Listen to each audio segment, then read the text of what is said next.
122వ కీర్తన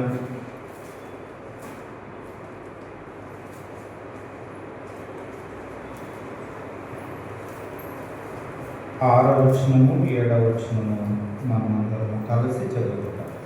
122వ కీర్తన 6వ వచనము 7వ వచనము మనమందరం కలిసి చదువుతాం.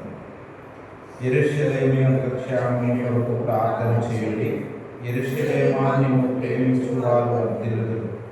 నీ ప్రాకారములో నెమ్మది కలుగునుగాక, నీ నగరులలో క్షేమము ఉండునుగాక. ప్రేమ కలిగిన ప్రియమైన మా తండ్రి, పరిశుద్ధుడైన మా ప్రభువా, మీ పరిశుద్ధమైన, ఘనమైన, శ్రేష్టమైన, ఉన్నతమైన, హెచ్చింపబడిన గొప్ప నామము కొరకై వందన కృతజ్ఞతాస్తుతులు చెల్లిస్తూ ఉన్నాము. ప్రభువా, చదవబడిన పరిశుద్ధమైన లేఖనముల ద్వారా కొంత సమయం మీ సన్నిధిలో ప్రార్థించిన కొరకు మీ కృపలో మమ్మల్ని మీరు జ్ఞాపకం చేసుకోనండి. ప్రభువా, దయగలిగిన తండ్రి, కృప కలిగిన మా ప్రభువా, అయోగ్యుడును, అపాత్రుడును, ఎన్నిక లేని వాడును, దయగలిగిన మా ప్రభువా, మరి ఇక్కడున్న వారందరిలో కూడా తక్కువ వాడిని ప్రియమైన మా ప్రభువా, మీరన్ని కృపలో జ్ఞాపకం చేసుకుని మీ చెలుగు చాటును మరుగుపరుచుకుని తెరుబడిన ఆకాశం నుండి నీ పరలోక మన్నా ద్వారా మీరు మమ్మల్ని తృప్తిపరచండి. దయగల మా ప్రభువా, నా నైజాన్ని మీరు కొట్టివేయండి. మీ యొక్క తలంపు, మీ ఆలోచన, మీ చిత్తము, మీ ఉద్దేశమును పూర్తిగా ప్రభువా మీ కృపలో జ్ఞాపకం చేసుకుని మీకే మహిమ, ఘనత, స్తుతులు, ప్రభావములు చెల్లిస్తూ మా ప్రభువును రక్షకుడును యేసుక్రీస్తు ప్రశస్తమైన నామంలో ప్రార్థించి మహింపరిచి గణపరిచి అడిగి వేడుకుంటున్నాము తండ్రి. మనం చదువుకున్న దేవుని యొక్క వాక్యంలో యెరూషలేము యొక్క క్షేమము కొరకు ప్రార్థన చేయుడి. యెరూషలేమా, నిన్ను ప్రేమించువారు వర్ధిల్లుదురు. నీ ప్రాకారములలో నెమ్మది కలుగునుగాక, నీ నగరులలో క్షేమముండునుగాక. యెరూషలేము యొక్క క్షేమము కొరకు ప్రార్థన చేయుడి. యెరూషలేము యొక్క క్షేమము కొరకు ప్రార్థన చేయాలి. యెరూషలేము దేవుడు కోరుకునేది ఏం కోరుకుంటున్నారంటే, ఆయన యెరూషలేముని కోరుకుంటూ ఉన్నారు. యెరూషలేము యొక్క క్షేమము కొరకు ప్రార్థన చేయుడి. యెరూషలేమా, నిన్ను ప్రేమించువారు వర్ధిల్లుదురు. యెరూషలేమును ప్రేమించువారు వర్ధిల్లుతారు. నీ ప్రాకారములలో నెమ్మది కలుగునుగాక, నీ నగరులలో క్షేమముండునుగాక.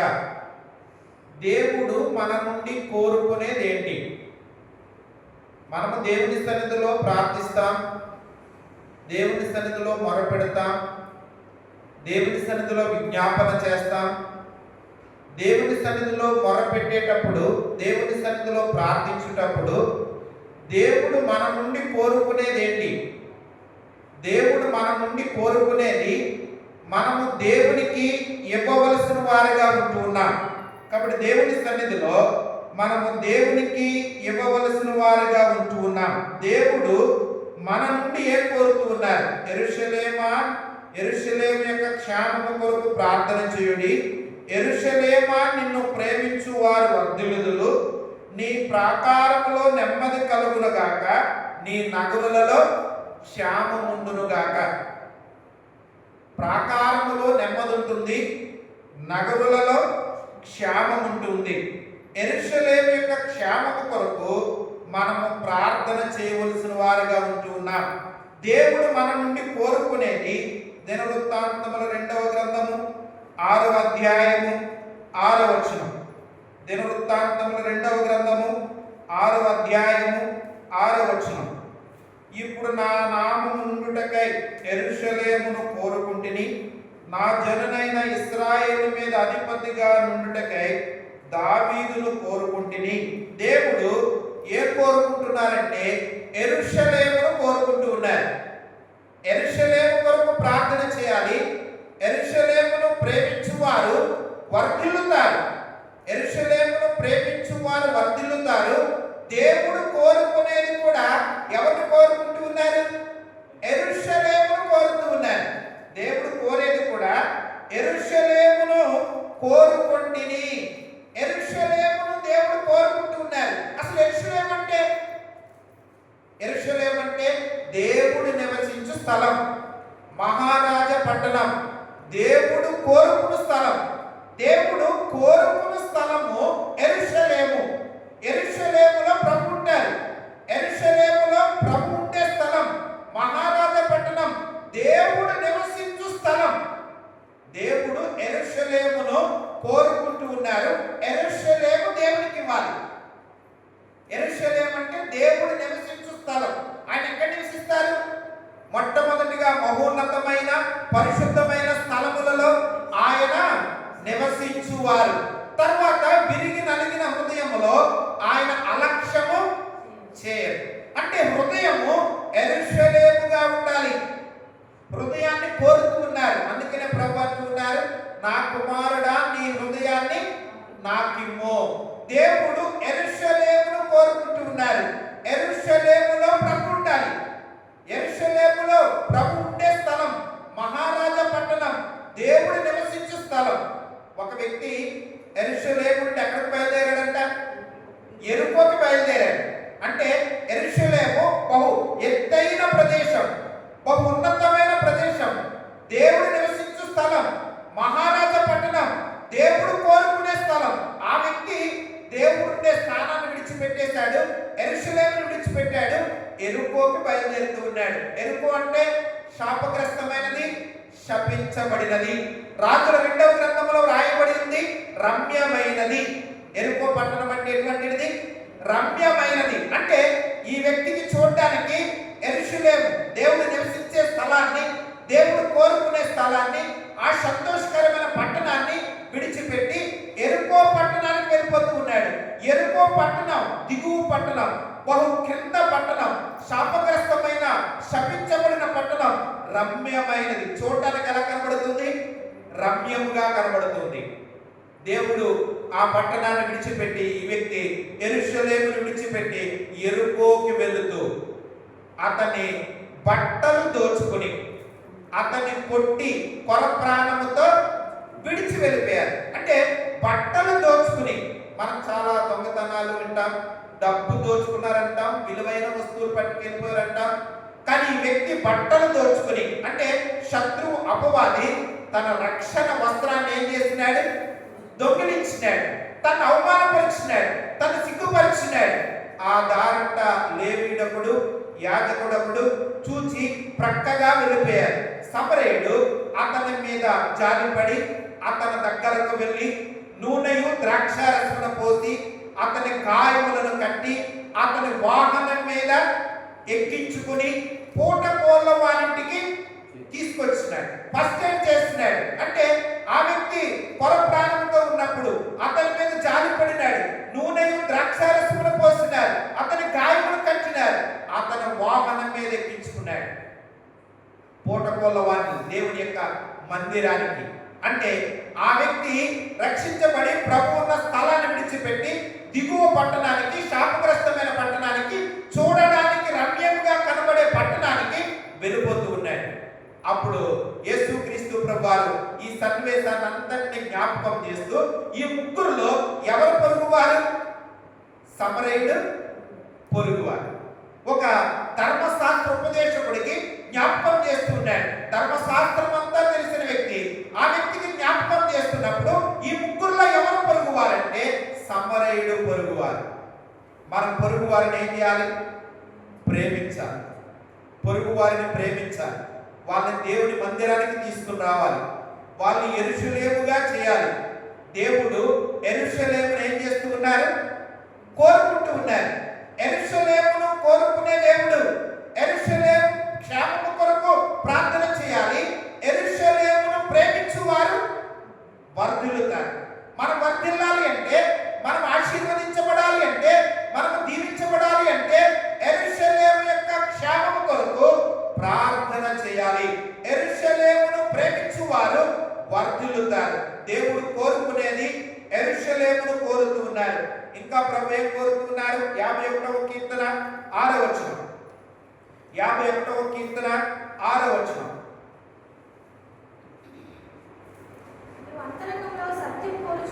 నీవు అంతరంగములో సత్యమును కోరుచున్నావు. దేవుడు ఏం కోరుతున్నారు? ఆంతర్యములో సత్యమును కోరే దేవుడు. అంతరంగములో సత్యమును కోరుతూ ఉన్నాడు. ప్రభువారు అంతరంగములో సత్యమును కోరే దేవుడు. ఆంతర్యములో సత్యం ఉండాలి. అందుకనే హృదయములో పాపము లక్ష్యము చేస్తే ప్రభు వారి మనవి ఆలకింపకపోవును, వినకపోవును. హృదయములో పాపము ఉండకూడదు. హృదయంలో పాపము లక్ష్యము చేయకూడదు. ఆ దేవుని వాక్యం సెలవిస్తుంది, ప్రభువారు అంతరంగములో సత్యమును కోరే దేవుడు. ఆయన యెరూషలేమును కోరుతున్నారు. తర్వాత అంతరంగములో సత్యమును కోరే దేవుడు. ఆంతర్యములో సత్యం ఉండాలి. ఒకవేళ మనం విస్తారంగా ప్రార్థన చేయవచ్చు, ఆంతర్యములో సత్యము లేకపోతే ప్రభుకి ఇష్టం ఉండదు. ప్రభు కోరుకునేవారుగా ఉండాలి. ప్రభు ఇష్టపడేవారుగా ఉండాలి. మన ప్రార్థన ప్రభు అంగీకరించేవారుగా ఉండాలి. మన ప్రార్థన ప్రభు ఒప్పుకునేవారుగా ఉండాలి. అందుకనే ప్రభు అంతరంగములో సత్యమును కోరే దేవుడు. ఆంతర్యములో సత్యం ఉండాలి. అంతరంగములో సత్యమును కోరే దేవుడు. అందుకనే దేవుని యొక్క వాక్యము సెలవిస్తుంది, ఆత్మలో కపటము లేనివాడు ధన్యుడు. ఆత్మలో కపటము లేని వారుగా ఉండాలి. ఆత్మ విషయమై దీనులైన వారు ధన్యులు, పరలోక రాజ్యము వారిది. ఆత్మ విషయములో దీనులైన వారు ధన్యులు, పరలోక రాజ్యము వారిది. అంటే ప్రభు కోరేది ఆంతర్యములో సత్యమును కోరుతున్నారు. సత్యం, అంతరంగములో సత్యం ఉండాలి. అందుకనే ప్రభువును ఆరాధించుటప్పుడు ఆత్మతో సత్యముతో ప్రభు ఏం చేస్తాం? ఆరాధిస్తాం. ఆత్మతో సత్యముతో అంటే అంతరంగంలో సత్యం ఉండాలి. అలాగే ప్రభు సన్నిధిలో ప్రార్థించినప్పుడు ఆంతర్యములో సత్యమును కోరే దేవుడు. కాబట్టి దేవుని యొక్క వాక్యం సెలవిస్తుంది, అంతరంగములో సత్యం ఉండాలి. పాపం ఉండకూడదు, అవిధేయత ఉండకూడదు. అందుకనే అతిక్రమములను దాచిపెట్టువాడు వర్ధిల్లడు, వాటిని ఒప్పుకొని విడిచిపెట్టువాడు కనికరం పొందు. అది ప్రార్థన. దేవుని యొక్క వాక్యం సెలవిస్తుంది ఏమని అంటే, అతిక్రమములు దాచిపెట్టువాడు వర్ధిల్లడు. అతిక్రమములు దాచిపెట్టకూడదు. అనేక పర్యాయంలో మనం చాలా విషయాలు దాస్తూ ఉంటాం, అనేకమైన వాటిని దాస్తూ ఉంటాం. ఏదైనా అవసరం వచ్చినప్పుడు ఉపయోగించడానికి, ఖర్చు పెట్టడానికి దాస్తూ ఉంటాం. అయితే పాపమును దాయకూడదు, అతిక్రమమును దాయకూడదు. అతిక్రమములు దాచిపెట్టువాడు వర్ధిల్లడు, వాటిని ఒప్పుకొని విడిచిపెట్టువాడు కనికరము పొందడు. అది అంతరంగముల సత్యం. అంటే చాలా పర్యాయములు అతిక్రమములు ఒప్పుకోవాలి, విడిచిపెట్టాలి. అందుకని అతిక్రమములు దాచిపెట్టువాడు వర్ధిల్లడు, వాటిని ఒప్పుకొని విడిచిపెట్టువాడు కనికరము పొందును. వాటిని ఒప్పుకోవాలి, విడిచిపెట్టాలి. అదే ప్రార్థన. ప్రార్థన అంటే హృదయాన్ని కడుక్కో, యెరూషలేముగా చేయబడాలి, నూతన యెరూషలేముగా చేయబడాలి, నూతన అనుభవం ఉండాలి, నూతన విధానములో దేవుని సన్నిధిలో ప్రార్థన చేయాలి. యెరూషలేము యొక్క క్షేమము కొరకు ప్రార్థన చేయాలి. యెరూషలేమును ప్రేమించు వారు వర్ధిల్లుతారు. ప్రభు కోరుకునేది యెరూషలేమును కోరుకుంటూ ఉన్నారు. యెరూషలేములో ఉండడానికి, యెరూషలేము మహారాజు పట్టణం, ఆయన యెరూషలేమును కోరుకుంటుండగా మనం యెరూషలేముగా ఉండాలి. తర్వాత అంతరంగములో సత్యమును కోరుతూ ఉన్నారు. ఆంతర్యములో సత్యం ఉండాలి. దేవుని సన్నిధిలో ప్రార్థించుటప్పుడు పాపము, అవిధేయత హృదయములో ఉండకూడదు. ప్రభు వినరు. ప్రభు ప్రార్థన వినాలి అంటే ఆంతర్యములో సత్యం ఉండాలి. ఆంతర్యములో సత్యం ఉన్నప్పుడు ఆ ప్రార్థన ధూపము వలె, నైవేద్యము వలె ప్రభు సన్నిధికి వెళ్తుంది. విస్తారమైన ప్రార్థన కాదు, చిన్న ప్రార్థన చేసినా పర్వాలేదు. దేవుని సన్నిధిలో విరిగి నలిగిన హృదయముతో, అందుకనే రక్షణ పాత్రను చేతపుచ్చుకుని యెహోవా నామమున ప్రార్థన చేసేది. రక్షణ పాత్రను చేతపుచ్చుకుని, రక్షణ పాత్ర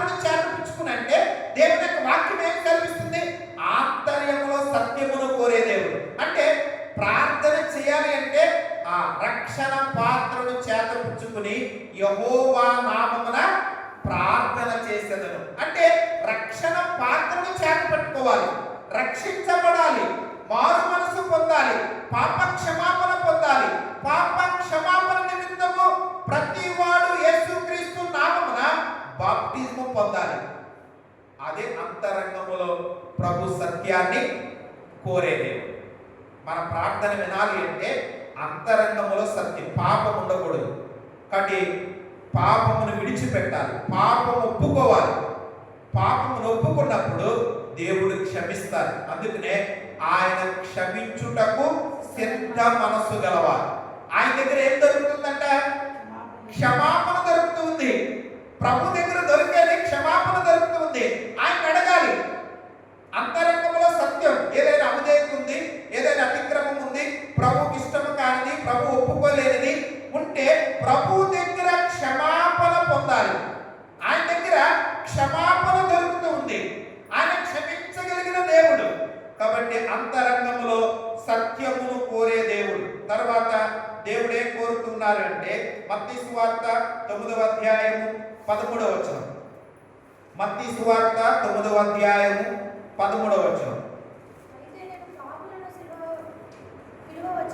పిలువ వచ్చిందని గాని నీతిమంతులను పిలువ రాలేదు గనుక కనికరమునే కోరుచున్నాను గాని బలిని కోరను. ఆయన కోరేది ఏం కోరుతున్నారంట? కనికరమును కోరుతున్నారు. ప్రభు కనికరమును కోరుతూ ఉన్నారు. అందుకనే కనికరము కలిగిన వారు ధన్యులు, వారు కనికరము పొందుదురు. ప్రభు కోరేది ఏం కోరుతూ ఉన్నారు? కనికరమును కోరుతూ ఉన్నారు. ఆయన కనికరము కలిగిన దేవుడు. నేను కనికరమును కోరుతున్నాను కానీ బలిని కోరట్లే. ప్రభు కోరుకునేది కనికరమును కోరుతూ ఉన్నారు. అందుకనే కనికరము చూపు తండ్రి, సమస్తమైన ఆదరణను అనుగ్రహించు దేవుడు, ఆ తండ్రి అయిన దేవుడు స్తుతింపబడును గాక. ఆయన స్తుతింపబడడానికి యోగ్యుడు. ఆయన కనికరము చూపు తండ్రి, సమస్తమైన ఆదరణను అనుగ్రహించు దేవుడు. ఆయన కనికరం కోరుతున్నారు. కనికరము కలిగిన వారిగా ఉండాలి. కనికరము చూపు తండ్రి, సమస్తమైన ఆదరణను అనుగ్రహించు దేవుడు. ఒక కుష్టి వ్యాధి ఆయన మీద కనికరపడి ఆయన ఏం చేసినారు? చెయ్యి చాపి ముట్టినారు. కాబట్టి ప్రభు అన్నారు, నీకు ఇష్టమైతే నీవు నన్ను చూడండి. మార్కు సువార్త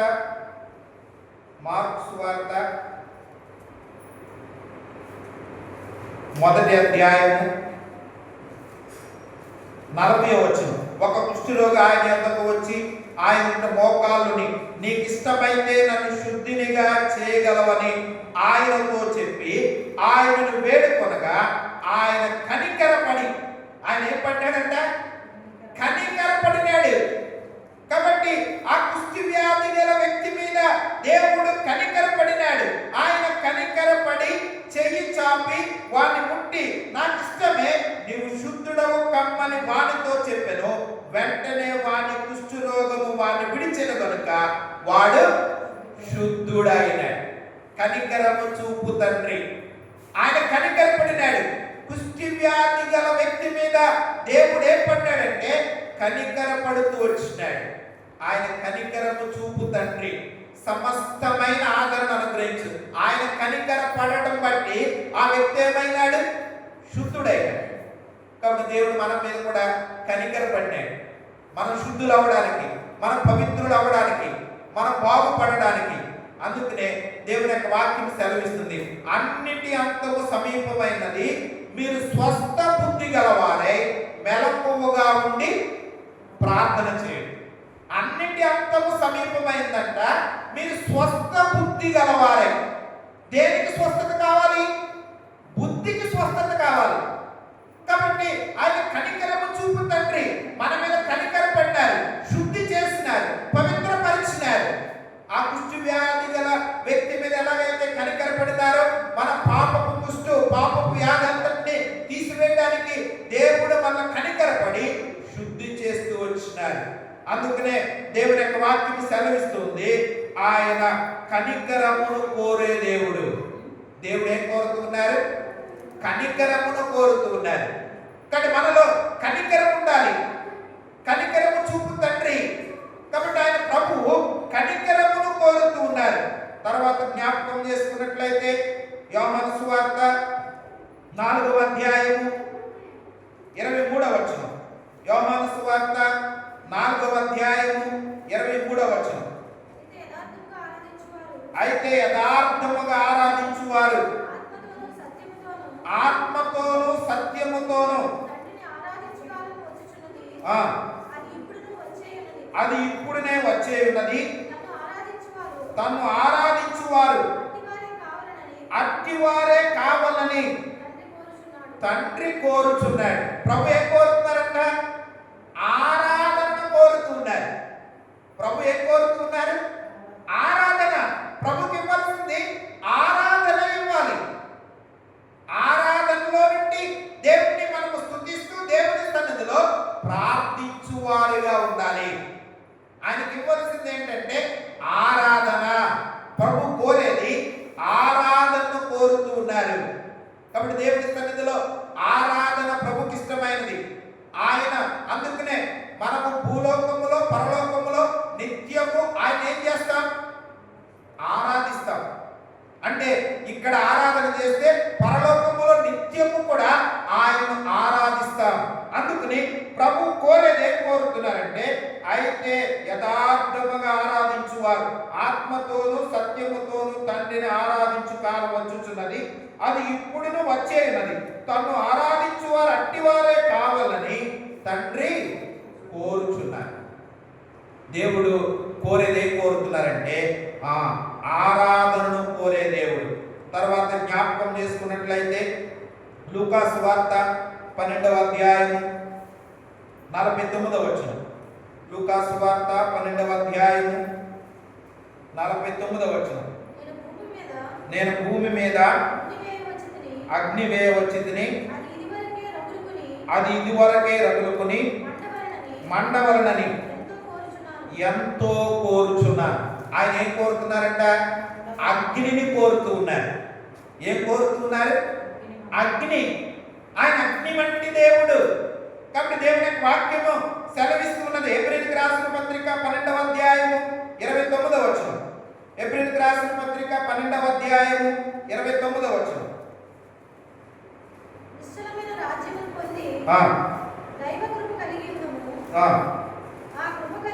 ఆ కృప కలిగి వినయ భయభక్తులతో దేవునికి ప్రీతికరమైన సేవ చేయడము. ఎలాగనగా మన దేవుడు దహించు అగ్ని అయి ఉన్నాడు. కాబట్టి అందువల్ల మనము నిశ్చలమైన రాజ్యమును పొంది దైవ కృప కలిగి ఉండుము. దైవ కృప కలిగి ఉండాలి. ఏ కృప కలిగి ఉండాలి? దైవ కృప. కృప చాలా ఉన్నాయి. అసలు కృప అనే మాట ఎక్కడ ఆరంభించబడిందంటే ఆదికాండము 6వ అధ్యాయంలో నోవాహు దేవుడి దృష్టి యందు కృప పొందిన వాడాయి. మళ్ళీ ఎక్కడ ముగించబడింది? ప్రకటన గ్రంథము చివరి అధ్యాయము చివరి వచనములో ఆయన కృప పరిశుద్ధులకు ఏమై ఉంటుంది? తోడుగా ఉంటుంది. ఈ మధ్యలో ఆయన కృప చాలా విస్తారంగా ఉంది. కాబట్టి ఇక్కడ ఏ కృప పొందుకోవాలి అంటే దైవ కృప కలిగి ఉండుము. ఆ కృప కలిగి వినయ భయభక్తులతో దేవునికి ప్రీతికరమైన సేవ చేయడము. దేవునికి ప్రీతికరమైన సేవ చేయాలి. దేవునికి కావాల్సింది ఏంటంటే ప్రీతికరమైన సేవ చేయడము. ఎలాగనగా మన దేవుడు దహించు అగ్ని అయి ఉన్నాడు. కాబట్టి దేవుడు కోరేది ఏం కోరుతున్నారంటే అగ్నిని కోరుతూ ఉన్నారు. తర్వాత జ్ఞాపకం చేసుకున్నట్లయితే కీర్తనలు 78వ కీర్తన 68వ వచనం. కీర్తనలు 78వ కీర్తన 68వ వచనం.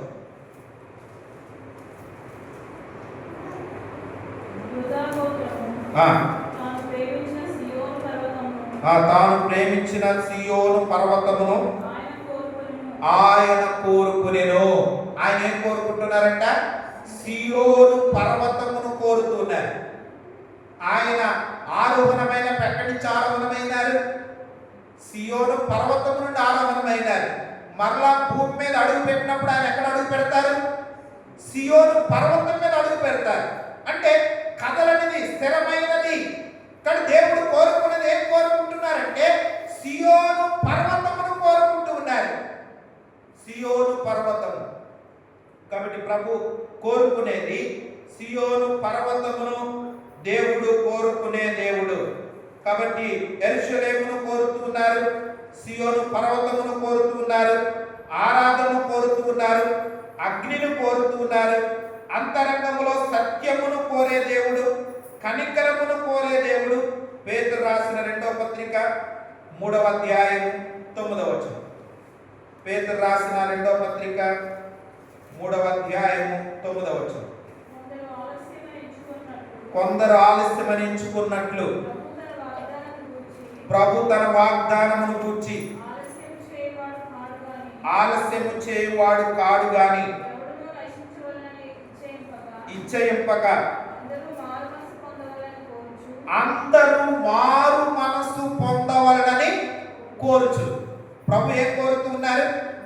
అందరూ మారు మనసు పొందాలి. ప్రభు కోరేది అందరూ మారు మనస్సు పొందవలనని ప్రభు కోరుచు ఉన్నారు. దేవుని యొక్క వాక్యం సెలవిస్తూ ఉన్నది. కాబట్టి అందరూ, కొందరు ఆలస్యమని ఎంచుకున్నట్లు ప్రభు తన వాగ్దానమును గురించి ఆలస్యము చేయువాడు కాడు గాని ఎవడును నశింపవలనని ఇచ్చేయక అందరూ మారు మనస్సు పొందవలనని కోరుచు. మారు మనస్సు పొందాలి. ఏం పొందాలి? మారు మనసు. పేరులోనే ఉంది మారు మనసు. అంటే మనస్సు అనేది ఏం చేయాలి? మార్చబడాలి. మనస్సు అనేది మార్చబడాలి. మరి ఎట్లా మార్చబడుతుంది? ఒక వ్యక్తి, ఒక పనికి అలవాటు పడిన వ్యక్తి తన పని నుండి ఏ మాత్రము కూడా విడుదల పొందలేడు. ఒక పనికి దేనికైనా అలవాటు పడ్డాడు అనుకోండి, ఆ పని నుండి ఏ మాత్రము కూడా విడుదల పొందలేడు. మరి ఎట్లా మారు మనసు వస్తుంది? వాక్యం సెలవిస్తుంది. కూషు దేశస్థుడు తన చర్మాన్ని మార్చుకోగలడా? చిరుత పులి తన మచ్చలు మార్చుకోగలదా? పాపానికి అలవాటు పడిన వ్యక్తి పాపం నుండి ఎలా విడుదల పొందగలడు? మరి దేవుడు మారు మనస్సును కోరుతూ ఉన్నారు. అందుకనే కొరింథీయులకు రాసిన 2వ పత్రిక 7వ అధ్యాయం 10వ వచనం.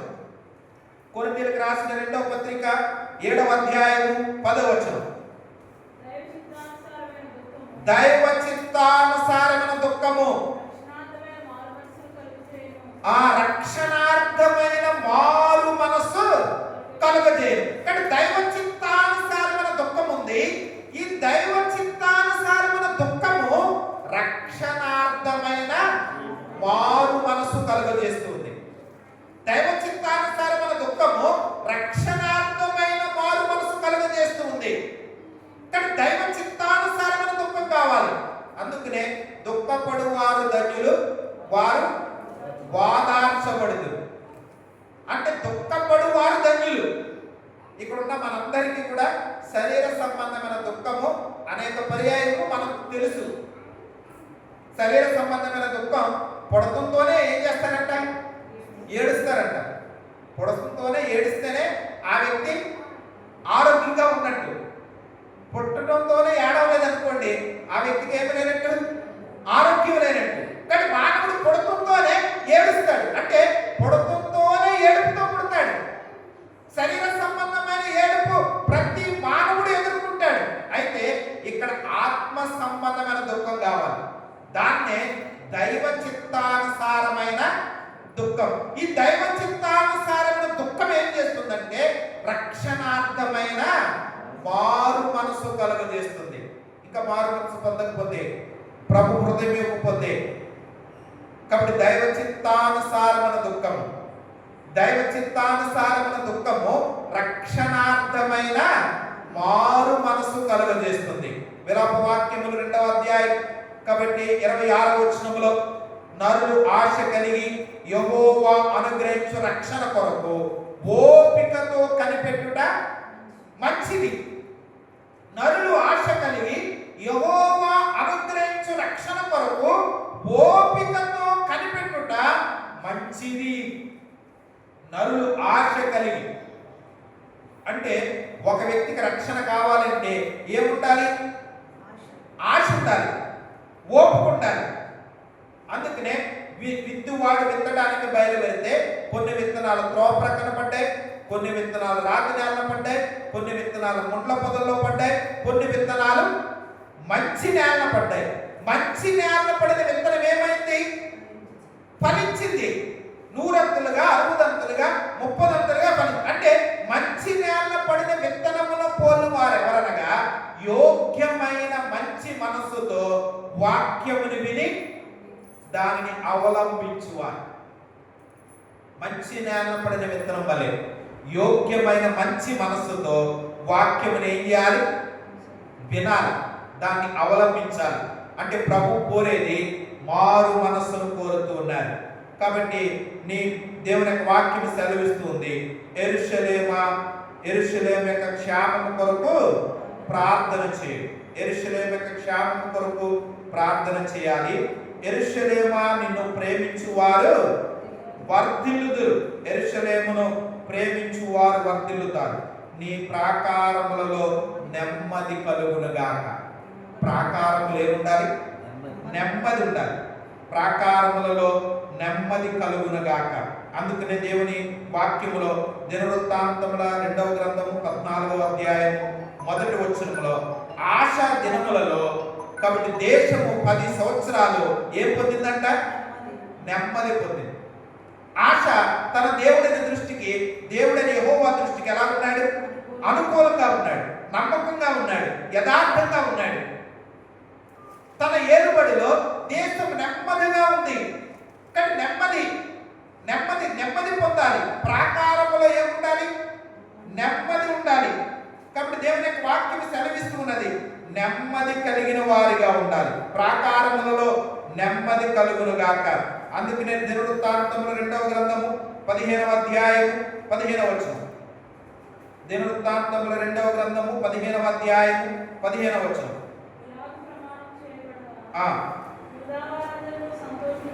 యోధావారందరూ సంతోషించి వారు పూర్ణ హృదయంతో ప్రమాణం చేసి పూర్ణ మనసుతో ఆయన వెదికియుండిరి కనుక యెహోవా వారికి ప్రత్యక్షమై చుట్టూనున్న దేశస్థులతో యుద్ధము లేకుండా వారికి నెమ్మది కలుగజేసెను. కానీ నెమ్మది ఉండాలి. ప్రాకారములలో ఏముండాలి?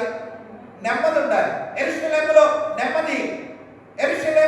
నెమ్మది ఉంటుంది. అందుకనే దేవుని యొక్క వాక్యం సెలవిస్తూ ఉన్నది, నీ ప్రాకారములలో నెమ్మది కలుగునుగాక. ప్రాకారంలో ఏముండాలి? నెమ్మది ఉండాలి. ఇంటిలో ఏముండాలి? నెమ్మది ఉండాలి. కాబట్టి క్షేమము, కాబట్టి నెమ్మది మనము అనుభవించాలి. కాబట్టి యెరూషలేమును ప్రేమించువారు వర్ధిల్లుతారు.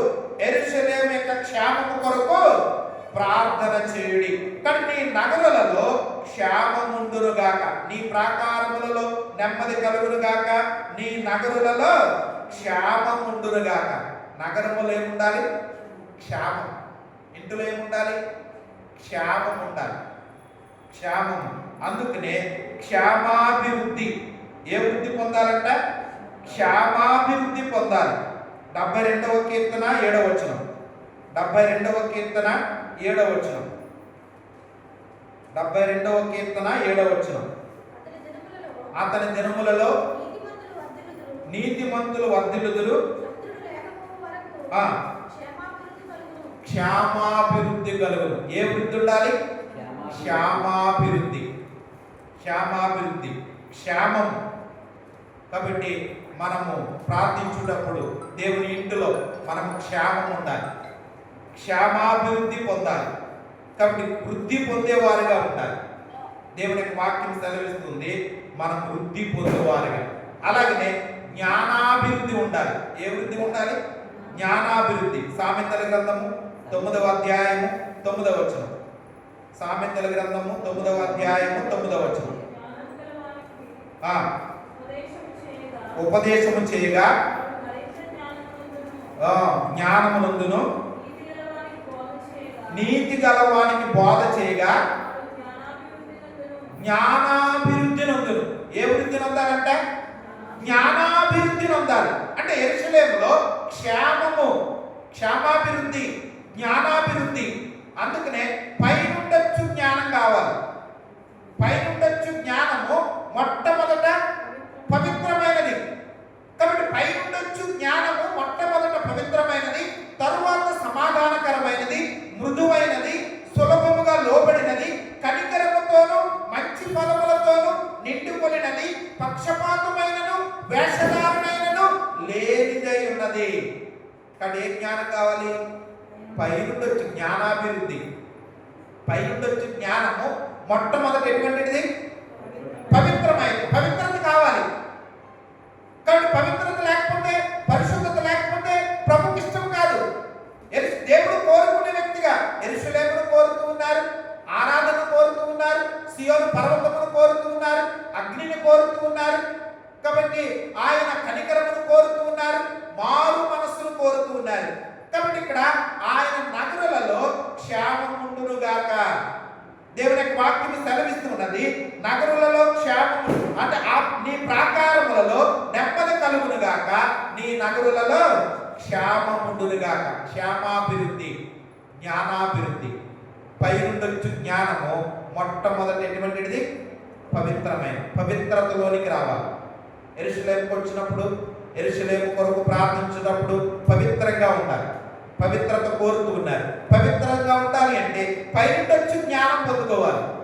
ఈ లోక జ్ఞానం కాదు. ఈ లోక జ్ఞానము దేవుని దృష్టికి వెరితనం. పైనుండొచ్చు జ్ఞానం, పరసంబంధమైన జ్ఞానం, దైవ సంబంధమైన జ్ఞానం. ఈ పరసంబంధమైన జ్ఞానం ఏం చేస్తుందంటే పవిత్రత ఇస్తుంది.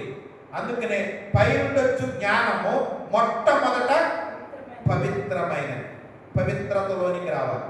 జ్ఞానాభివృద్ధిని ఉండాలి. జ్ఞానము కలిగిన వారుగా ఉండాలి. అందుకనే జ్ఞానవంతురాలు తన ఇల్లును కట్టుకొనును. జ్ఞానంతో ఇంటిని ఏం చేయాలి? కట్టుకోవాలి. ఒకవేళ ఇంట్లో ఎవరైనా సరైన అవగాహన లేని వారు ఉంటారు, వారిని జ్ఞానంతో కట్టుకోవాలి. ఇంటిని కట్టుకోవడం అంటే ఈ ఇల్లు కాదు, దైవ సంబంధమైన పరసంబంధమైన జ్ఞానం. ఇంటిని కట్టుకోవాలి. కొంతమంది ఇంట్లో ఎలా పడితే అలా ఉంటారు. వారిని జ్ఞానంతో కట్టుకోవాలి. వారిని యెరూషలేముకు తీసుకురావాలి. మనం కొన్నిసార్లు వాక్యం మనం చెప్పలేదు. ఇక్కడ తీసుకొస్తే ప్రభు ఏం చేస్తారు? మాట్లాడతారు. దేవుని యొక్క వాక్యం ద్వారా పట్టబడతారు. యెరూషలేములో ఏముంది? క్షేమం ఉంది. కాబట్టి నీ ప్రాకారములలో నెమ్మది కలుగునుగాక. నీ దేవుని యొక్క వాక్యం, నీ ప్రాకారములో నెమ్మది కలుగునుగాక, నీ నగరులలో క్షేమముండునుగాక. ప్రాకారములో నెమ్మది ఉంది, నగరములో క్షేమం ఉంది. క్షేమాభివృద్ధి పొందుకోవాలి. క్షేమము కలిగిన వారు. అందుకనే యెరూషలేము యొక్క క్షేమము కొరకు ఏం చేయాలి? ప్రార్థన చేయాలి. యెరూషలేము యొక్క క్షేమం ప్రభు కోరుకునేది. యెరూషలేమును కోరుతూ ఉన్నారు. కాబట్టి దేవుని సన్నిధిలో యెరూషలేము యొక్క క్షేమం కొరకు ప్రార్థన చేయండి. యెరూషలేమా నిన్ను ప్రేమించువారు బాధ్యులు. కాబట్టి యెరూషలేము యొక్క క్షేమం కొరకు యెరూషలేమును కోరుతున్నారు. మనం దేవుడు కోరుకునేది మనము దేవునికి ఇవ్వాలి. కాబట్టి దేవుని సన్నిధిలో ప్రార్థించాలి. దేవుని సన్నిధిలో ప్రార్థించినప్పుడు మన ప్రార్థన అంగీకరించాలి అంటే దేవుడు కోరుకునే వ్యక్తిగా ఉండాలి. ఇప్పుడు మనం ఉంటాం, అందరినీ కోరుకుంటామా? అందరిని ఇష్టపడతామా? మన మాట వినేవాళ్ళని, మనకు లోబడే వాళ్ళని మనం కోరుకుంటాం. అలాగే దేవుడు కోరుకోవాలంటే దేవుడి మాట వినాలి, దేవుడికి విధేయులు అవ్వాలి, దేవుడికి ఒబే అవ్వాలి. కాబట్టి యెరూషలేమును ప్రేమించువారు యెరూషలేము యొక్క క్షేమము కొరకు ప్రార్థన చేయుడి. యెరూషలేముగా ఉండాలి, పరలోకపు యెరూషలేముగా. కాబట్టి ఆ యెరూషలేము పట్టణముగా, యెరూషలేముగా మార్చబడాలి. దేవుని యొక్క పట్టణముగా, ఆత్మీయమైన ఇంటిగా. కాబట్టి నెహెమ్యా యెరూషలేమును ఏం చేస్తూ వచ్చినాడు? కడుతూ వచ్చినాడు. ఆత్మీయంగా దేవుని ఇంటిని కట్టుకునేవారుగా ఉండాలి. మనం కట్టబడాలి. మొదట మనం కట్టుకోవాలి. ఇంటిని ఏం చేయాలి? కట్టుకోవాలి ఆత్మీయంగా. కాబట్టి అందుకనే జ్ఞానవంతురాలు తన ఇల్లుని ఏం చేయను? కట్టును. జ్ఞానం. కాబట్టి అలసిన వారిని మాటల చేత ఓరడించు జ్ఞానము కలుగునట్లు. అలసిన వారికి మాటల చేత ఓరడించు జ్ఞానం కావాలి. కొన్ని పర్యాయములు ఇంట్లో ఆవేశము, ఉద్రేకము, కలహము ఇవన్నీ వస్తూ ఉంటాయి. ఇటువంటి సందర్భాల్లో ఏముండాలి? అలసిన వానికి మాటల చేత బోరడించు జ్ఞానం. అలసిన వానికి మాటల చేత బోరడించు జ్ఞానము కలుగునట్టు. కాబట్టి జ్ఞానాభివృద్ధి, జ్ఞానం పొందుకునేవారుగా. అందుకని దేవుని సన్నిధిలో యెరూషలేమా నిన్ను ప్రేమించువారు వర్ధిల్లు. యెరూషలేము యొక్క క్షేమము కొరకు ప్రార్థన చేయుడి. యెరూషలేము క్షేమం కొరకు ప్రార్థన చేయుడి. యెరూషలేమా నిన్ను ప్రేమించువారు వర్ధిల్లుదురు. నీ ప్రాకారములలో నెమ్మది కలుగునుగాక, నీ నగరులలో క్షేమం ఉండునుగాక. నగరములు ఏముండాలి? ఇంతులు ఏముండాలి? క్షేమం ఉండాలి, క్షేమాభివృద్ధి. కాబట్టి జ్ఞానాభివృద్ధి, కాబట్టి జ్ఞానాభివృద్ధి, కార్యాభివృద్ధి, బలాభివృద్ధి. కాబట్టి ఆ రీతిగా మనం వృద్ధి పొందాలి, ఆత్మీయంగా వృద్ధిలోనికి రావాలి. యెరూషలేములో వృద్ధి పొందేవారుగా, కార్యాభివృద్ధి యందు, ప్రభు కార్యాభివృద్ధి యందు ఎప్పటికీ ఏమవ్వాలి? ఆసక్తిగా ఉండాలి. మనం వృద్ధి పొందేవారుగా, ఆశీర్వదించబడేవారుగా. యెరూషలేమును ప్రేమించువారే వర్ధిల్లుతారు. అందరూ వర్ధిల్లు. యెరూషలేమును ప్రేమించాలి. యెరూషలేము క్షేమం కొరకు ప్రార్థన చేయాలి. ఇక్కడ యెరూషలేము నగరులలో క్షేమం ఉంటుంది. కాబట్టి దేవుని యొక్క క్షేమము, దేవుని యొక్క వాక్యం సెలవిస్తుంది. కాబట్టి నీ ప్రాకారములో నెమ్మది కలుగునుగాక, నీ నగరులలో క్షేమం ఉండునుగాక. ప్రాకారంలో నెమ్మది, నగరములో క్షేమం, ఇంటిలో క్షేమం, ఇంటిలో నెమ్మది పొందాలి అంటే ప్రార్థన చేయాలి. ప్రార్థన చేస్తే ప్రభు నెమ్మదిస్తారు, ప్రభు నెమ్మది ప్రభు అనుగ్రహిస్తారు, క్షేమం ఇస్తారు. కాబట్టి ఆ రీతిగా దేవుని సన్నిధిలో యెరూషలేము క్షేమం కొరకు ప్రార్థన చేయండి. యెరూషలేమును ప్రేమించువారు వర్ధిల్లుదురు. ఆ రీతిగా కొంత సమయం దేవుని సన్నిధిలో ప్రార్థన కలిగి